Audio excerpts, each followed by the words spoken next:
Hola a todo el público de la noticia que nos acompaña. El día de hoy me encuentro con el doctor Alfonso Delgado Bonal, quien es un científico atmosférico del Centro de Vuelo Espacial Goddard de la NASA y con quien vamos a hablar del Día de la Tierra. ¿Cómo está, doctor? Bien, muy bien, muchísimas gracias. Muchas gracias. Pues quisiera que nos empiece platicando un poco en información que nos enviaban de la NASA. Nos platicaban que aunque si bien se piensa en cohetes, en viajes al espacio, una de las áreas de estudio es la Tierra, ¿no? Y que utilizan más de 25 satélites que están en órbita para monitorear cambios científicos, cambios de clima, desde la calidad del aire, patrones. Entonces quisiera preguntarle, este año que se celebra la edición 53 del Día de la Tierra, ¿hay algo que pueda compartir con nosotros y con la audiencia de lo que se está aprendiendo sobre nuestro planeta? Bueno, estamos aprendiendo mucho sobre el planeta. Sí, es el año 53 de esta celebración, pero llevamos muchísimos más años viviendo en la Tierra, ¿no? Entonces, lo que cambia es que ahora ya tenemos una conciencia social del Día de la Tierra. Es un día que hay que respetar nuestro país, nuestro planeta todos los días, pero es un día que hay que celebrar que estamos aquí y que estamos todos intentando hacer un esfuerzo común en mejorarlo.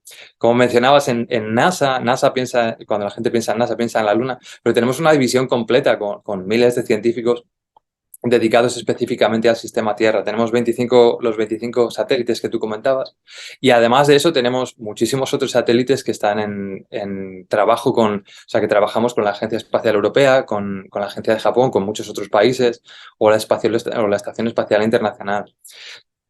Cada uno de esos 25 satélites que nosotros tenemos está destinado y primero lo que hacemos en NASA es pensamos cuál es el problema que queremos resolver, después que construimos el satélite y lo ponemos en órbita. Para mencionar uno que comentabas tú, algo específico de este año, pues podemos resaltar Tempo, que es un satélite que acabamos de lanzar hace muy poquito, que está específicamente diseñado para medir la contaminación atmosférica, que es un problema que nos afecta a todos, porque desde asma, alergias, cáncer, un montón de problemas, porque lo que nosotros respiramos, sí, necesitamos todos nosotros respirar y la calidad del aire es un factor fundamental. Entonces, Tempo va a medir con una resolución casi sin precedentes la calidad del aire en distintas regiones. Y vamos a poder ver cómo es la calidad del aire en tu ciudad y en la ciudad que está al lado, ¿no? Y eso implica solo no saber quién está en más riesgo o menos riesgo de contraer más enfermedades o tener alergias y asma, sino también nos ayuda a entender un poco los beneficios socioeconómicos que tiene la ciencia. Es decir, bueno, ¿por qué esta población que vive en esta ciudad, que tiene menos poder adquisitivo, menos dinero, tiene peor calidad del aire? ¿Qué podemos hacer para mejorar esa situación para estos ciudadanos? Porque ciudadanos somos todos, ¿no?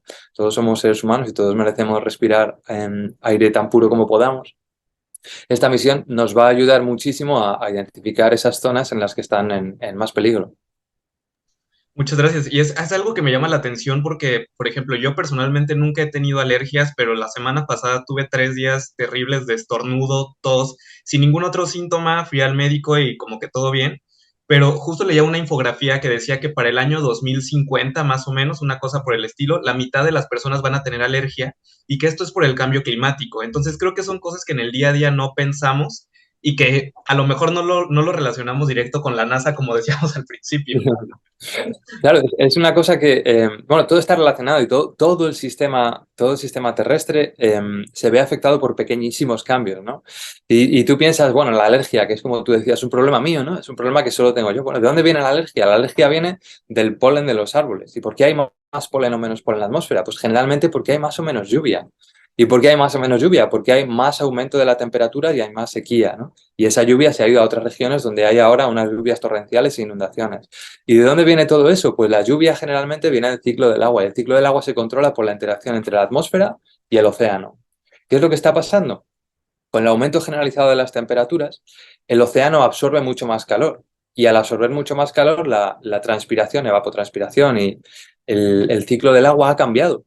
Y al haber cambiado, hay zonas que están mucho más secas. Y entonces, si hay mucho más secas, está mucho más polen. Y si hay mucho más polen, ¿qué pasa? Que ahora tenemos alergias y hace 10 años no teníamos alergias.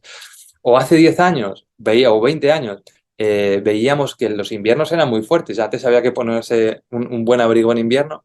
Y ahora, depende de la región en la que estés, el invierno ya es un poco más como el otoño. Ya en realidad no hace tanto frío. A lo mejor nieva una vez o ni siquiera nieva. Y en otras regiones donde nunca había nevado, como en California este año, Ahora de repente cae una nevada, ¿no? ¿Qué está pasando? Otra vez el cambio climático. Y no lo asimilamos, no hacemos esa relación porque decimos, bueno, esto solo me pasa a mí, estoy aquí en California, ha nevado este año y nunca más había nevado, pero solo pasa aquí en California, pero no, es que en todos los sitios vemos un efecto u otro.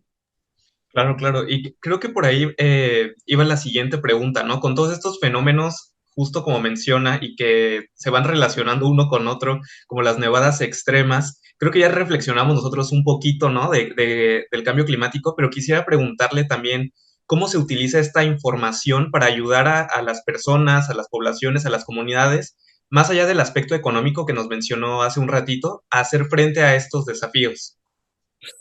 Bueno, tenemos dos, esa es muy buena pregunta, porque los científicos, nuestro trabajo es construir el satélite, identificar el problema, por ejemplo, como mencionábamos, la contaminación. ¿Qué necesitamos para medir esa contaminación? Bueno, pues necesitamos un satélite que mida este parámetro, este y este. Lo construimos, lo ponemos en órbita, tenemos los datos, y ahora, ¿cómo ayudamos a esta gente? Porque nuestra labor ha acabado, ¿no? Entonces, lo que tenemos que hacer ahora es transmitir todo ese conocimiento a dos grupos. El grupo principal es la gente, la población, que está informada de lo que está respirando. Y el otro grupo importante es los políticos, los policy makers, ¿no? La gente que va realmente a tomar acciones. Y entre esos dos grupos, que tomen las acciones necesarias, ¿no? Porque un grupo, una comunidad en la que hay muchísima contaminación, puede ir a su gobierno local y decir, perdona, ¿por qué tenemos esta contaminación? A lo mejor es porque hay demasiado tráfico en ciertas carreteras. A lo mejor es porque existe demasiada industria en esa zona y hay que un poco separarla para que la contaminación no esté tan concentrada en una zona. Este es un ejemplo, ¿no? Simplemente el ejemplo de cómo tiene ese beneficio socioeconómico y ese impacto en la población individual. Otras regiones, lo que les está pasando es que hay muchísima más sequías y a lo mejor antes estaban plantando un cultivo, maíz, y ahora tienen que pasar a otro cultivo que utiliza más o menos agua, que será trigo o cualquier otra cosa. El agricultor que lleva 15 años o 20 años o 3 generaciones plantando el mismo cultivo, de repente ve que su sistema de vida, toda su calidad de vida depende de vender ese producto. Y ahora ya no tiene ese producto. ¿Qué pasa? NASA y, bueno, otras agencias espaciales, pero NASA en concreto, diseñamos un satélite que nos mida la cantidad de agua que hay en el suelo y en la atmósfera. Y así le podemos decir a los agricultores, mire, usted lleva haciendo esto 3 generaciones, pero todo cambia, el clima está cambiando, la tierra está cambiando. Quizá a usted le convenga, en vez de plantar este cultivo, considerar otro. Porque ahora en su zona hay muchísima más sequía. Y si usted sigue plantando esto, va a necesitar muchísima más cantidad de agua y a lo mejor no le sale rentable. O a lo mejor es que ni siquiera existe esa cantidad de agua disponible para usted, ¿no? Piensa en California, en todas las sequías. California hace 50 años pues siempre ha sido una zona seca, pero la gente no estaba pensando cuántas veces tengo que ducharme. Y ahora incluso la gente piensa, bueno, que es que no tenemos agua, es que las reservas de agua están al 20%, al 30%, hay que empezar a limitar el agua que utilizamos en nuestro día a día, ¿no? Entonces, nuestro trabajo consiste en identificar todos esos problemas, intentar dar soluciones. Y justo en esta parte creo que siempre los cambios o muchas veces pueden dar miedo y sobre todo cuando se trata de algo que piensas que no es reversible o que afecta directamente el lugar en el que vives y no tu casa, ¿no? Sino el planeta tal cual. Ahora yo he escuchado, digo, siempre hay como desinformación y demás, pero ahora hay nuevos satélites que están, como el de SpaceX, que está haciendo viajes a la Luna, planea hacer viajes a Marte, llevar nuevas cosas. Todas estas cosas como que siempre espantan a la gente de se quieren mudar de la Tierra, qué es lo que está pasando. Lo que yo quisiera preguntarle es, ¿hay algún panorama alentador ante tantos cambios? ¿Esto es algo cíclico que la Tierra hace cada cierto tiempo o los humanos estamos teniendo tanta interferencia que estamos acabando con el planeta? ¿Cuál es la visión científica más allá de lo que se puede especular en redes sociales? Bueno, la visión que nosotros tenemos es si el sistema está cambiando, realmente la Tierra está cambiando. La Tierra cambia, ha cambiado. Si miras los últimos 100.000 años, pues claro que la Tierra ha cambiado. Pero realmente los humanos tenemos mucha de esta culpa, ¿no? Por primera vez, si pensamos, por ejemplo, la ONU tiene un panel de expertos en sistema global, por primera vez ha puesto en sus escritos que por efecto antropogénico, ¿no? Por lo que nosotros estamos haciendo, hay cada vez más sequías, más fenómenos extremos que son más frecuentes y más intensos, ¿no? Entonces, sí, tenemos mucha gran parte de esta culpa. Cada vez está siendo más acelerado, como si miras la subida del nivel del mar. El siglo pasado era un promedio de 1,9 milímetros por año y ahora ya estamos en 3,9 milímetros por año, ¿no? Entonces todo esto parece que espanta mucho realmente. ¿Hay esperanza? Pues claro que hay esperanza y podemos a día de hoy y estar muy orgullosos como sociedad, no como científicos, porque los científicos no hemos hecho nada. Los científicos, como te decía, nosotros medimos, pero nosotros no hemos hecho nada otra cosa que transmitir la información. Hace 30 años había una preocupación fundamental por el agujero de la capa de ozono. No sé si recuerdas todo esto, cuando cambia el nivel, el agujero, lo que llamamos el agujero, que en realidad es una disminución de la anchura de la capa de ozono. Si no hay ozono o no hay otros compuestos en la atmósfera, lo que pasa es que llega mucha más radiación ultravioleta. Y la radiación ultravioleta es muy dañina, porque produce cáncer de piel o de ojos, produce muchas enfermedades a todos nosotros. Había una preocupación fundamental sobre ese problema específico. Entonces, en todas las cumbres mundiales de los líderes políticos, llegaron una serie de decisiones que fueron, por ejemplo, prohibir una serie de compuestos que se utilizaban en aerosoles o prohibir algunos compuestos que se utilizaban en industria. Si te mueves 30 años después, te mueves hasta el día de hoy y hemos visto cómo ese agujero de la capa de ozono ha disminuido, cómo la calidad del aire ha mejorado en esos 30 años. ¿Por qué? Porque toda la acción social, toda la presión social que se transmitía en acciones políticas ha tenido efecto. Ese es un ejemplo que nos puede decir, pues bueno, estamos haciendo algunas cosas bien. Si hacemos eso bien, podemos seguir haciendo muchas más cosas bien. Podemos seguir reciclando el plástico o el aceite de tu coche en vez de tirarlo a una piscina o al río, ¿no? Entonces podemos hacer muchísimas cosas individuales y podemos hacer muchísimas cosas cuando nos ponemos todos a trabajar en grupo.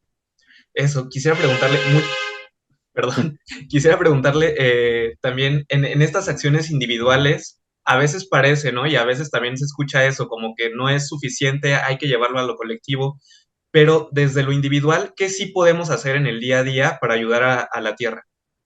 Bueno, intentar hacer que el Día de la Tierra sea todos los días, no solo un día en el que tú dices hoy voy a portarme bien, ¿no? Porque viene Papá Noel. No, no, el Día de la Tierra es todos los días, porque todos los días tenemos que vivir en la Tierra. Entonces, acciones individuales, como lo que decía, si estás cambiando el aceite de tu carro, no lo tires al río, ¿no? Intenta llevarlo a un sitio donde lo puedan reciclar. O si tienes el aire acondicionado del coche y solo para estar fresquito, pero tienes el coche que no te estás moviendo, intenta apagar el motor e intenta ahorrar por tu propio beneficio económico y por el beneficio de todos nosotros. Muchas veces la gente piensa, bueno, pero eso es barato, ¿no? Entonces lo puedo tirar, ¿no? O ya he cambiado el aceite del carro, que era lo que yo quería, que mi carro tuviera aceite nuevo, y este aceite viejo, pues ya lo tiro aquí. ¿Y qué más da, no? Si estamos aquí en el campo, aquí esto no va a afectar a nadie. Bueno, va a afectar a todos los seres vivos que viven ahí, va a afectar a los árboles, todos esos árboles son los que al fin y al cabo van a determinar después si hay sequías, si no hay sequías, si hay incendios, si no hay incendios. Entonces yo creo que las acciones individuales es sobre todo tener esa conciencia social, entender cuál es el problema, entender con datos, no entender, tú decías antes la desinformación de las redes sociales. Creo que es importante escuchar a las fuentes. Nosotros somos NASA, nosotros os damos los datos directos sin manipular. La gente coge en las redes sociales y hay batallas por pues que sí, que no, pero intenta ir a la fuente original, saca tus propias conclusiones y pídele a tu gobierno local y a tu gobierno de tu país que tome acciones. Ya para terminar, doctor Alfonso, quisiera preguntarle precisamente en dónde pueden ir nuestro público a aprender más sobre la Tierra, cómo celebrarla y cómo cuidarla, ¿no? ¿Cuáles son estas fuentes que ofrece la NASA? Y también, si es que usted las quiere compartir, sus redes sociales para que lo sigan, si es que usted comparte material para que la gente esté informada. Creo que, bueno, lo principal es, como decía, es ir a las fuentes, ¿no? Puedes ir a nasa.gov y tienes toda la información, que está en inglés, y ahí está la información de todas las misiones. Y no solo la información, una cosa, no solo la información que publicamos de artículos de divulgación. NASA, todos los datos de NASA son gratuitos, absolutamente todos. Eso es una ley que salió desde que se formó NASA, y todos los datos que nosotros tomamos con nuestras misiones los puede utilizar cualquiera. Entonces puedes ir directamente a los datos, ¿no? Y si lo que quieres es un poco estar al día, pues siempre en las redes sociales, en ciencia.nasa.gov, eh, ahí podemos encontrar toda la información, o en las redes sociales, que creo que es nasa_es, y ahí está todo lo que ponemos en español. Perfecto, pues le agradezco mucho, doctor, le agradezco mucho también al público de la noticia por haberse conectado, por reflexionar un poco sobre el Día de la Tierra y a cuidarla a diario. Sí, muchísimas gracias a vosotros por esta labor fundamental de hablar con el mundo y transmitir toda la información.